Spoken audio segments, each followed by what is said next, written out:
अंतर्गत वादातून केलेल्या गोळीबारात एक जण जखमी झाल्याची घटना बोईसर जवळ घडलीये।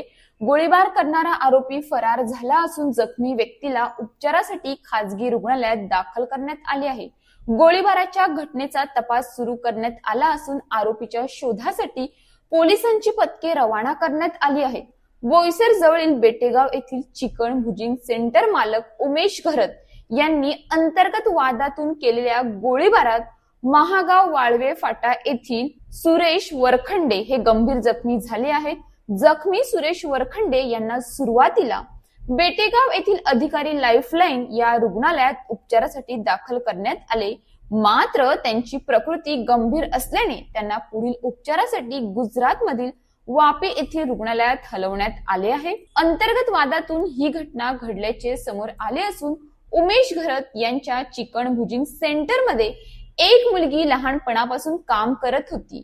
गोळीबारात जखमी व्यक्तीचा मुलगा प्रितेश सुरेश वरखंडे आणि चिकन भुजिंग सेंटर मध्ये काम करणारी मुलगी यांचे 2 वर्षांपासून प्रेम संबंध होते। या दोघांनी 15 फेब्रुवारीला मुरबे येथील मंदिरात विवाह केल्याच्या रागातून उमेश घरत यांनी सोमवारी पहाटे 2 ते 3 वाजण्याच्या सुमारास सुरेश वरखंडे यांच्या महागाव येथील घरात घुसून पिस्तुलातून गोळीबार केल्याची प्राथमिक माहिती पोलिसांनी दिली। या गोळीबारात सुरेश वरखंडे यांच्या डोक्याच्या मागच्या बाजूला गोळी लागल्याने ते गंभीर जखमी झाले आहेत। त्यांना उपचारासाठी तातडीने बेटेगाव येथील अधिकारी लाईफलाईन या रुग्णालयात दाखल करण्यात आले। गोळीबाराच्या घटनेनंतर आरोपी फरार झाला आहे। पालघरचे पोलीस अधीक्षक यतीश देशमुख, उपविभागीय पोलीस अधिकारी विकास नाईक, पोलीस निरीक्षक सुनील जाधव, स्थानिक गुन्हे शाखेचे पोलीस निरीक्षक प्रदीप पाटील यांनी घटनास्थळी भेट देऊन पाहणी केली। फॉरेन्सिक पथकामार्फत घटनास्थळाचा पंचनामा करून पिस्तूल आणि इतर पुरावे गोळा करण्यात आले आहेत। फरार आरोपीला पकडण्यासाठी स्थानिक गुन्हे शाखा आणि बोईसर पोलिसांची पथके रवाना करण्यात आली असून या प्रकरणाचा तपास उपविभागीय पोलीस अधिकारी विकास नाईक हे करत आहेत। अंदाजे 3 महिन्यापूर्वी शहरातील एका ज्वेलर्स मध्ये देखील गोळीबार झाला होता।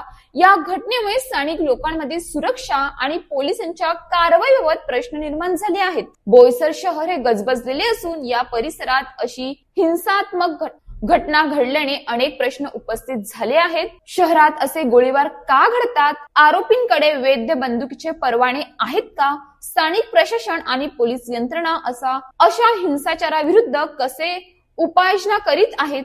ही घटना स्थानिकांना गंभीर चिंता निर्माण करत आहे